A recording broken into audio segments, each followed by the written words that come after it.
Hey everyone, in this video I'll show you how to add credit or debit card to Apple Wallet. Let's get started. First, unlock your iPhone and open the Wallet app.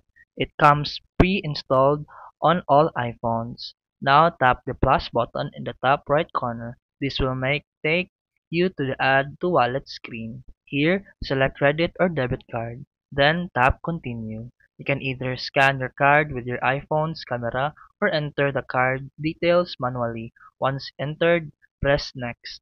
And after that, your bank asks you to verify the card. This could be done via text, email, or bank app. Just follow the prompts to complete verification.